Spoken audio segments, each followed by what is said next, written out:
foremost, it is going to be me as the resident coordinator representing 27 UN agencies, funds and programs in this country. Joining us today is the United Nations Resident Coordinator, Mr. Siddharth Chatterjee. Sir, welcome to our studio here in Beijing. Thank you very much. Thank you for having me. Thank you. You know, we know that you took office here in China in January and you spent a pretty long time in quarantine. So how are you enjoying your life now in China? Well, first of all, let me start by saying that I feel very privileged and honored to have been selected by the UN Secretary General to come as the United Nations Resident Coordinator to China. And I'm equally privileged that the Chinese government very quickly accepted my candidature to come here as the resident coordinator. I arrived in Guangzhou.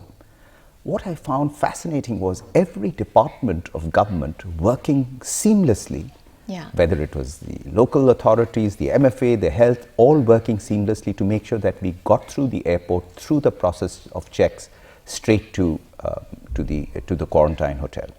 And what was most important was, there was no privileges in this. Everybody was the same because this virus does not discriminate between your rank. The virus can go anywhere. And then when I came into Guangzhou, I didn't have any human contact except a person coming in the morning and in the evening doing a temperature check. I realized that if every country in the world actually had a robust process of quarantine, of tests, of isolation, of tracking, tracing, I think we would have ended this pandemic a long time ago. The point is, I think China has some important lessons from a public health perspective. And that was one most important realization for me during this 3 weeks of quarantine. Okay, great. So looking forward, what will you prioritize while working in China? What is your expectation?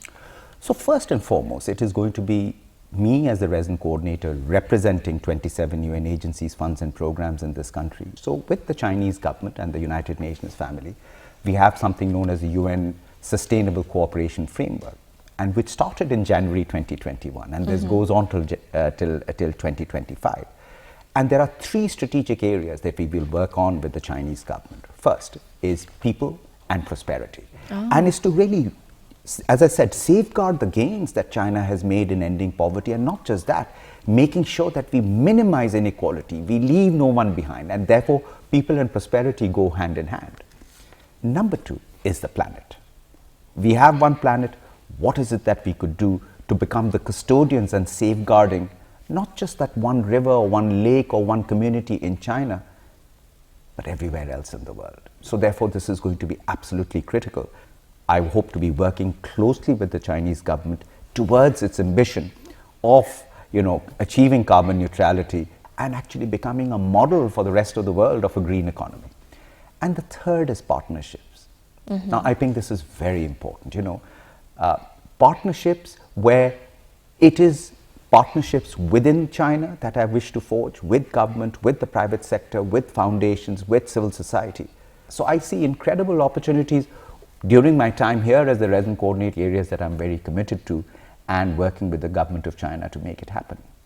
What do you think is the connection between you and China? When you were young, do you have any stories to share with us? Very interesting that you asked this, So I was a young boy and in Calcutta, and I used to live near Chinatown. And I still remember, I was 9 years old. And I saw this, and this Chinatown, they had the best food and the best shoes that they used to make. So there was this pair of brown boots I saw at a window, and I told my father I want to buy this shoe. So we went inside, and the Chinese shoe owner, I think it was a Mr. Lee, I forget. But so my father asked him the price, and he said, no, it's too expensive for me. So, and as a 9-year-old, my reaction was to cry. I think something very strange happened. About 10 minutes after that, this gentleman, Mr. Lee, came and tapped me on the back, and he gave me a bag. So we opened that bag, and we found the same pair of shoes. So my parents, this is part of the Bengali culture, went and bought some sweets, and they went back to see Mr. Lee. I wasn't there. And so they went and gave him the sweets and thanked him, and my father said, listen, I can pay for it in time. He said, no, you don't need to. And then my mother asked him, she says, but how did you know my son's feet size? Yeah, exactly. So he said that, 1 year before he gave me those shoes, he had a son my age then, who died because of cholera. And he said he just kept those shoes, and then he saw me and he gave me the shoe. So when my mother reminded me of the story about 3 months ago before I was coming. And that's when I realized perhaps it was the unseen hand of destiny that has brought me to China. It was, so, when she told me that story, of course, what it goes to show is that human compassion, human kindness, human prosperity is all interlinked, and the more compassionate and kind we are towards each other, the more do we progress as a human society.